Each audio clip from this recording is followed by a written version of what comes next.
Hola a todos mis hermanos en la fe católica, sean bendecidos por Dios y bienvenidos nuevamente. Y los temas que veremos hoy son: la curación del hombre de la mano seca en día sábado, la institución de los 12 apóstoles y los parientes de Jesús. Estos tres temas los vas a encontrar todos en el capítulo número 3 del Evangelio de San Marcos. Pues gracias nuevamente por acompañarnos y dicho todo esto, vamos a iniciar. Iniciamos en el nombre del Padre, del Hijo y del Espíritu Santo. Amén. Hoy vamos a ver el capítulo 3 del Evangelio de Marcos. Voy a leer el versículo. Vamos a hablar del hombre de la mano paralizada. ¿Qué nos quiere enseñar Dios con ese hombre de la mano paralizada? Tiene su mano seca. Sí, vamos a ver. Voy a leer el capítulo 3, versículo 1 en siguientes. Dice así: Entró de nuevo en la sinagoga, y había allí un hombre que tenía la mano paralizada. Estaban al acecho a ver si le curaba en sábado para poder acusarle. Dice al hombre que tenía la mano seca: levántate ahí en medio. Y les dice: ¿es lícito en sábado hacer bien en vez del mal, salvar una vida en vez de destruirla? Pero ellos se callaban. Entonces, mirándolos con ira, apenado por la dureza de su corazón, dice al hombre: extiende la mano. Él extendió y quedó restablecida su mano. En cuanto salieron, los fariseos se confabularon con los herodianos contra él para ver cómo eliminarlo. Palabra del Señor. Aquí está muy interesante porque Jesús, ¿qué viene haciendo? Viene sanando gente. La semana pasada veíamos cómo Jesús también quiere sanar el corazón de las personas. Por eso no solo los cura, sino que los toca, los levanta, les da la mano, ¿sí? Los atiende. Qué difícil para Jesús atender tanta gente todo el día, que lo quieren tocar, que lo quieren hacer algo. ¿Sí? Ahí me imagino a los apóstoles como sus guaruras alrededor, ¿no? Pero Él se deja tocar y todo. Él no ha hecho ningún mal hasta ahorita. Al único que le ha hecho un mal es al demonio. Sí, evidentemente. Pero si se fijan aquí, muy rápido en el capítulo 3 de Marcos, ya le ponen pruebas para ver cómo lo matan. Jesús está haciendo el bien y ya están viendo cómo matarlo. Sí, Él quiere ayudar a la gente a pesar de ese cansancio. Pero ya hay un grupo, de hecho son dos grupos aquí, que lo quieren matar. Lo primero es: ¿y por qué lo quieres matar? ¿Qué te hizo? Uno no entiende por qué cuando alguien hace el bien, los demás lo quieren agredir. Otra vez nos metemos en los zapatos de ese hombre. ¿Qué será tener esa mano así desde niño? ¿Será fácil? No es fácil. Y más en tiempo de ellos, ¿no? Que difícilmente completaban para comer y todos tenían que trabajar, y él con su manita así, siendo hombre, tenía que ir a trabajar. ¿Cómo trabaja? A medias, y si bien le va, ¿no? ¿Cuántas cosas de verdad injustas, tristes? Entonces él tiene ese padecimiento, ese problema. ¿Y qué va a hacer Jesús? Pues lo va a sanar. Pero le dice de una manera muy interesante. Dice que llegó a la sinagoga. La sinagoga no es propiamente una iglesia. La sinagoga es como digamos, una capilla de oración, un oratorio. Entonces pues les decía que él entra a la sinagoga, ¿sí? A este lugar que no es propiamente una iglesia, sino un lugar de oración y estudio de la palabra de Dios. ¿A qué entraba Jesús? A enseñar. Siempre va a enseñar. Pero dice que ahí ya estaban los fariseos al acecho, dice la palabra esa. No sé cómo dice en esa Biblia, pero dice al acecho. ¿Quién acecha? Un león acecha, ¿no? Pues todos los animales que son agresivos. Exacto, como un Todos león. nosotros los humanos también somos agresivos. Pero principalmente lo vamos a ver en los animales para entenderlo mejor, ¿no? Y luego ya lo pasamos a los humanos. ¿Cómo es que acecha un león a un venadito? Está mirando que se acerque. Está oculto, ¿no? Lo corretea hasta Así que no me vea, que no me vea. escondido. Para caerle. ¿sí? O sea, hay personas que están al acecho, en este caso de Jesús, que están listos para, ahora sí que como león, para caerle encima. A la presa. Por eso decía al final, estaban viendo a ver cómo lo mataban. Sí. O sea, ya tienen en su mente esto, lo van a matar. ¿Sí? Lo curioso aquí es que 2 veces, por lo menos 2 que yo me acuerde, lo van a querer agarrar, lo van a intentar. Una para apedrearlo y matarlo, y la otra para aventarlo a un barranco. Y dice la Biblia las 2 veces que se les fue porque todavía no era su hora. Y eso es bien interesante. Uno a veces imagina, es que si me ve el mejor doctor del mundo, a lo mejor sí me curo y no me muero. A veces uno piensa Sí, eso. sí, cierto. O fulano se hubiera aliviado, ¿no? Sí. Lo que a veces no pensamos es que en realidad estamos en las manos de Dios. Como decía Jesús, no lo mataron porque todavía no era su hora. Igual nosotros no morimos porque todavía no es nuestra hora. ¿Cuándo va a ser? Ahí sí no sabemos. Solamente sabe. Sí. Ojo, no estoy diciendo esto para que nadie se cuide. Bueno. No. Pero sí entender que estamos en las manos de Dios. Siempre. Ahora que digamos. Bueno, hay santos a los que sí los ha dejado un poquito más. Pero bueno, un día hablaremos de ello. Entonces aquí Jesús, Él sabe que lo van a matar. Y sin embargo Jesús pudo haber dicho, a ver, me van a ver porque voy a hacer una curación en sábado. Y te explico esa parte. No, pues mejor no la hago. O sabes que ven acá, tú el de la manita mala, acá escondidito, que nadie nos ve. Porque Jesús no se esconde. Porque no tiene miedo. Exacto, porque no Y tiene pues él miedo. sabe bien que Pero fíjense, Jesús pues no tiene miedo, entonces Él tiene que hacer lo que tiene que hacer, pero sin miedo. Y eso es muy importante porque ya hemos explicado la raíz del miedo. La raíz del miedo es la falta de fe. Si uno tiene mucha fe, no tiene miedo. Si uno tiene mucho miedo es porque no tiene fe. Le está faltando la fe. No tiene confianza en Dios, entonces queda como descubierto, como desprotegido y tiene miedo. Como Adán y Eva les dio miedo después de pecar.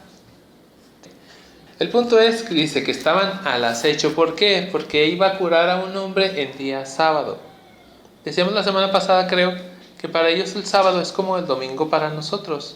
Pero para ellos era súper sagrado. No solo eso. Pero no solo eso. Ellos prácticamente no podían hacer nada en sábado. Porque era el día de descanso. Y lo había ordenado Dios.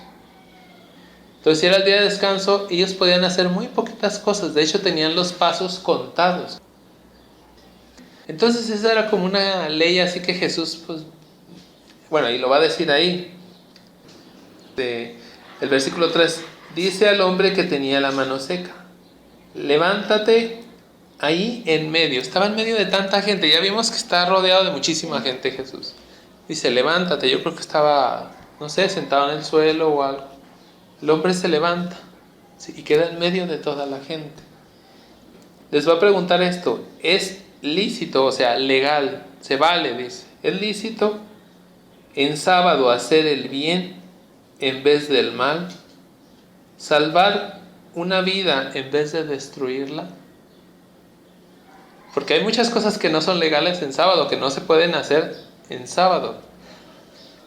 Por ejemplo, el sábado tenían la posibilidad, se me perdió una moneda fuera de mi casa.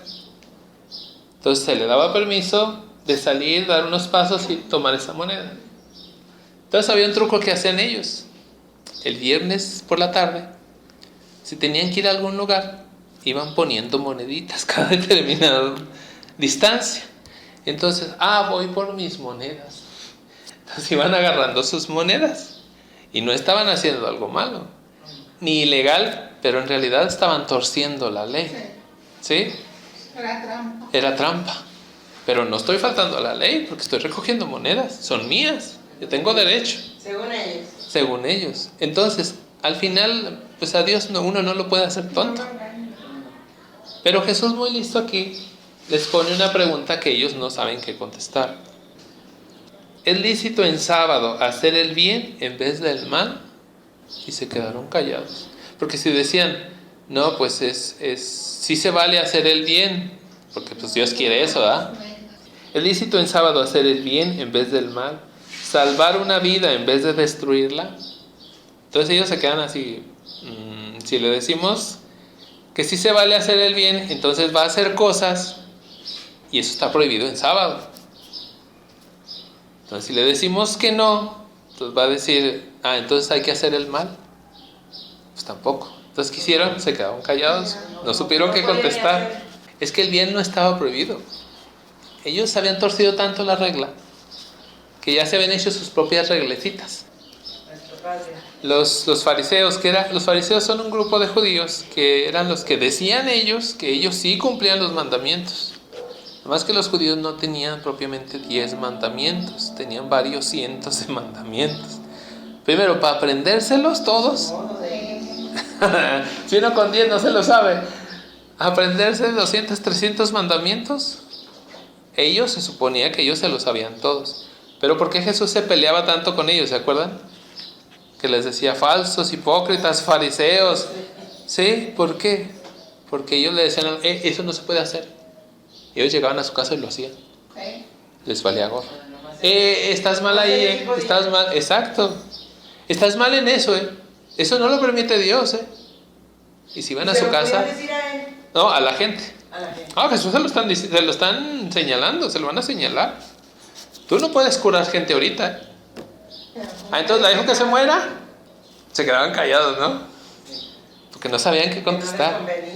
Pero el peor problema de ellos es que dice Jesús, echaban cargas muy pesadas a la espalda de la gente y ellos ni con un dedo las querían levantar.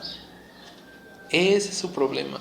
Por eso Jesús los trata de hipócritas, falsos. Jesús que les tuvo una paciencia. Y por eso al final lo van a matar ellos mismos. No lo van a soportar a Jesús, porque les va a decir su verdad. Entonces, decíamos pues que en sábado tienen prohibido hacer el bien, que no es cierto. El bien nunca está prohibido, y menos viene de Dios eso. ¿Sí? Por eso Jesús les pregunta. Y dice, pero ellos callaban. Como no sabían qué contestar, se quedaban callados. Sí sabían, lo que pasa es que sí hicieron. Sabían que si hablaban, la regaban. Sí. Si decían que sí, la regaban. Si decían que no, la regaban. Entonces se quedaban callados, ¿no? Y de que boca cerrada no entran moscas. Pero fíjense lo que va a hacer Jesús, versículo 5. Entonces, imagínense a Jesús ahorita, véanlo como una película. Dice, entonces, mirándolos con ira, estaba molesto. Pero fíjense lo que dice. Mirándolos con ira y apenado por la dureza de su corazón. Los ve con ira, molesto, pero por dentro muy triste porque tenían un corazón muy duro. Sabían que estaban mal, pero no les importaba. Su corazón seguía duro. Así bajar a Dios, que Jesús es Dios, no les importó. Su corazón seguía duro. Dice, mirándolos con ira, apenado por la dureza de su corazón, dice al hombre, extiende la mano. Él la extendió y quedó restablecida su mano. En cuanto salieron los fariseos, se confabularon con los herodianos, ese es otro grupo, ahorita lo vemos, contra él para ver cómo eliminarlo. Entonces, Jesús, ¿por qué va a ser eliminado? ¿Por qué va a ser asesinado? Básicamente por hacer el bien y por no comportarse como ellos. Es decir, por ser diferente. Pero dice aquí que se confabularon, se pusieron de acuerdo con los herodianos. ¿Qué son los herodianos? Había un rey, en aquel entonces se llamaba Herodes.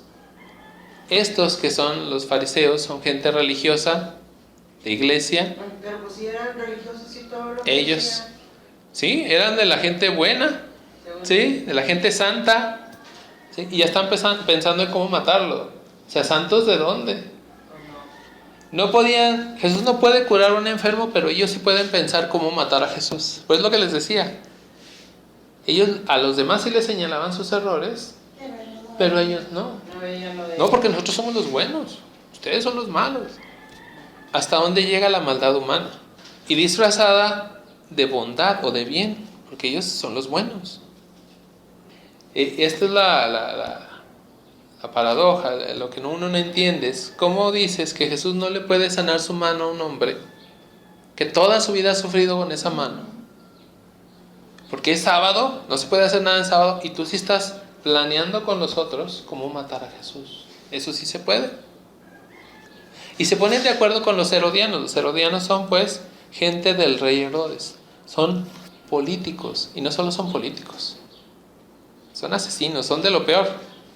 Herodes no se va a tentar el corazón, desde su papá que mandó matar a los niños el día de los santos inocentes, ¿se acuerdan? Su papá hizo eso. Es gente que no se tienta el corazón, ¿sí? Pues si no lo matamos, pues por lo menos les damos un escarmiento y matamos un montón de niños, ¿no? Y no se tientan el corazón. Mataron a Juan el Bautista, y por eso porque la muchacha le bailó ahí muy bonito, nomás por eso. Una muchacha le bailó muy bonito. Herodes lo mandó decapitar. Porque una hijastra le dijo, es que bailó muy bonito la hijastra, y le dijo, pídeme lo que quieras y yo te lo doy. Y le dijo, pues dame la cabeza de Juan el Bautista. Y sí, mandó que lo... La mamá lo aconsejó, pero no se tentó el corazón, aunque dice que sí, luego se arrepintió un poquito. Entonces vemos aquí como ya desde el principio, desde el capítulo 3, que son 16, ya quieren matar a Jesús. Muy rápido. Evidentemente el diablo no se puede quedar tranquilo, porque Jesús lo expulsaba y vete y cállate. Oye, no, eso no. Yo aquí mando, aquí el príncipe de este mundo, dice la Biblia, es el demonio. Vamos a leer otro pedacito. Versículo 7. Jesús se retiró con sus discípulos hacia el mar, y le siguió una gran muchedumbre de Galilea, también de Judea, de Jerusalén, de Idumea, del otro lado de Sidón, una gran muchedumbre. Al oír lo que hacía, acudió a él. Entonces, a causa de la multitud, dijo a sus discípulos que le prepararan una pequeña barca para que no le aplastaran, pues curó a muchos, de suerte que cuantos padecían dolencias se le echaban encima para tocarlo. Y los espíritus inmundos, al verle, se arrojaban a sus pies y gritaban, «Tú eres el Hijo de Dios». Pero él les mandaba enérgicamente que no lo descubrieran. ¿Qué pasó aquí? Ya vimos lo de la barca, ¿se acuerdan la vez pasada? ¿Qué significa la barca? Hablamos de la barca de Pedro. La barca representa la familia, mi familia, esa es mi barca. La iglesia, la barca de Pedro, donde vamos todos, es como el arca de Noé. Todos los que se salvaron en tiempos de Noé eran los que iban en el arca. Los que no iban en el arca se murieron. Por eso Dios vuelve a poner otra barca, que es la barca de Pedro. Y la barca no es sino la iglesia. Pero hay otra barca más que nos afecta a nosotros, y es nuestra familia.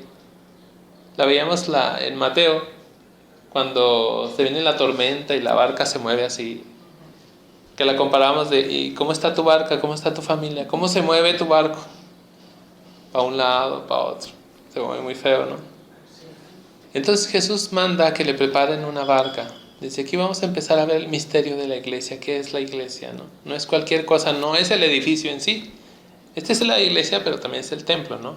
Pero la iglesia en sí es toda la iglesia en todo el mundo. Esa es la iglesia. La iglesia de la humanidad. La iglesia católica. Sí. Que católica significa universal. Sigo leyendo, y esto es otro que quiero que veamos muy bien. Dice, subió al monte y llamó a los que él quiso, y vinieron junto a él. Instituyó 12 para que estuvieran con él, y para enviarlos a predicar con poder de expulsar demonios. Palabra del Señor. Dice aquí el versículo 13, subió al monte. ¿A qué subía Jesús al monte? ¿Se acuerdan? A hacer oración. Cada vez que sube al monte va a hacer oración. Entonces él va a hacer oración. ¿Pero qué va a hacer? ¿Para qué quiere hacer oración? Y llamó a los que él quiso. Va a llamar a sus 12 apóstoles. Número 1, no eran los que quisieran. A ver, el que quiera que venga. Los que él quiso. Los tenía señalados. Y aquí el que llama es Jesús. Pero dice aquí que él llamó a los que quiso, en este caso sus 12 apóstoles. ¿Sí? Y vinieron junto a él. Otras Biblias dicen, Bueno, aquí dice un poquito más adelante. Y vinieron junto a él. Instituyó 12 para que estuvieran con él. Número 1, ¿para qué quiere a esos 12? Hace oración para nombrar a sus 12 discípulos. ¿Para qué? Primero, porque luego los va a mandar a echar demonios, a predicar. Pero lo primero. Para que dejaran la palabra de Dios. Exacto, pero lo primero es para que estuvieran con él. Porque muchas veces uno quiere hacer muchas cosas, y este es un ejemplo de que uno ve a veces, y a mí me ha pasado también, ¿no? Así uno a veces se ocupa tanto y tanto de las cosas de Dios, que se olvida de Dios. Oye, ¿y si haces oración y si le hablas a Dios? Es que no tengo tiempo. Y lo primero para lo que llama Jesús a la gente es para que esté con Él. Ya después van a hacer muchas cosas, pero si no está uno primero con Él, lo demás sale mal. Tarde o temprano sale mal. Y esa es una estrategia del demonio, ¿no? Que una persona que se acerca a Jesús, que empieza a hacer cosas, le empieza a cargar, hasta que la revienta. Y uno cree que está haciendo bien. Sí, es que me pidieron que fuera aquí, allá. No, espérate, primero dedícate a hacer oración. Estate con Él. Y de ahí vas a sacar fuerza para hacer muchas cosas. Pero si solo te dedicas a hacer cosas, te vas a olvidar de Jesús. Y dice ahí mismo, para que estuvieran con Él y para enviarlos a predicar. Lo segundo para que los quiere es para ir a predicar a Jesús mismo, ¿no? Sí, una vez que uno ya estuvo con Él, entonces ya puedes ir a predicar y hablar de Jesús, etc. Dice, con poder de expulsar demonios. Instituyó a los 12 y puso a Simón el nombre de Pedro, a Santiago el de Zebedeo y a Juan, el hermano de Santiago, a quienes puso por nombre Boanerges, es decir, los hijos del trueno. Andrés, Felipe, Bartolomé, Mateo, Tomás, Santiago el de Alfeo, Tadeo, Simón el cananeo y Judas Iscariote, el que lo entregó. Bueno, yo creo que voy a concluir con esto, que es muy interesante porque esto lo mete mucho los protestantes. Sí, fíjense muy bien lo que dice aquí. Versículo 20. Vuelve a casa, Jesús vuelve a casa. Se aglomera otra vez la muchedumbre, de modo que no podían comer. Primero, no pueden ni comer. Es tanta la gente que está encima de ellos que no pueden comer. Se enteraron sus parientes y fueron a hacerse cargo de él, pues decían que estaba loco. A veces cuando uno se acerca un poquito a Dios, la familia es la primera que empieza a decirle, ¿y para qué vas? ¿Y de qué te sirve? Sí, ¿De qué te sirve? No vayas, ¿para qué? Ni cambias, no te sirve de nada. Fíjense, ahora vamos con estos mismos parientes, pero otra cosa un poquito más adelante. Llegan su madre y sus hermanos. Y quedándose fuera, este es el versículo 31, le envían a llamar. Estaba mucha gente sentada a su alrededor. Le dicen, oye, tu madre, tus hermanos y tus hermanas están fuera y te buscan. Él les responde, ¿quién es mi madre y mis hermanos? Y mirando en torno a los que estaban sentados en coro, a su alrededor dice, estos son mi madre y mis hermanos. Quienes cumplan la voluntad de Dios, ese es mi hermano, mi hermana y mi madre. ¿Qué dicen los protestantes? Mire, tiene hermanas y hermanos, ¿no? Lo que pasa es que esto confunde mucho a mucho católico, que nunca se acerca si le confunde. Ya una vez lo explicamos, pero lo vamos a volver así brevemente a explicar, ¿no? Hay una palabra que es adelphos, pero esa palabra significa hermano, hermana, primo, tío, tía, toda la familia, incluso de mi misma ciudad. Incluso hoy podemos decir que somos hermanos, pero ellos más todavía, ellos todos son hermanos prácticamente, ¿no? Pero se referían sobre todo a los parientes, principalmente a los parientes. En vez de decir parientes, decían tus hermanos. Pero lo curioso es que aquí Jesús da una respuesta que me gusta mucho. ¿Quiénes son mi madre, mis hermanos y mis hermanas? Él da una respuesta, ¿se fijaron? todos los que cumplen la voluntad de Dios. Ese es mi hermano, mi hermana y mi madre. ¿Está con esto ofendiendo a la Virgen María? No, porque como decía usted, ¿no? Todos somos hijos del mismo Padre. Por eso el que cumple la voluntad del Padre, ese es mi hermano. Esa es mi hermana y esa es mi familia, dice Jesús. Digo, porque más adelante, no sé si también lo veamos, porque ya no tendría caso, viene otra misma aquí en Marcos que dice, y no son sus hermanos fulano, sutano, mengano y perengano, da nombres, ¿no? Una vez también ya lo vimos, ¿no? Que buscamos los nombres aquí en la Biblia y que resulta que no eran sus hermanos, eran sus parientes. Lo vimos cuando Mariología. A lo mejor entonces. ¿Se acuerdan? Digo, nada más ahorita lo quise explicar porque eso sí lo usan mucho los protestantes para atacar a los católicos. Esto aquí en ningún lado dice, y vinieron los hijos de María. No, eso nunca va a decir la Biblia. Los hermanos de sangre de Jesús, los hijos de José. No, nunca va a decir los hijos de José. Porque María no tuvo más hijos. Pero también vimos cómo ellos, por alguna razón que luego uno sí entiende en realidad, atacan tanto a la Virgen María. Porque el demonio no la quiere. Porque acuérdense que Dios puso enemistad entre ti y la mujer que va a dar a luz a Jesús. Entonces hay un pleito entre María y el demonio. Bueno, ahí vamos a dejar. Bueno, vamos a terminar pues en el nombre del Padre, del Hijo y del Espíritu Santo. Amén.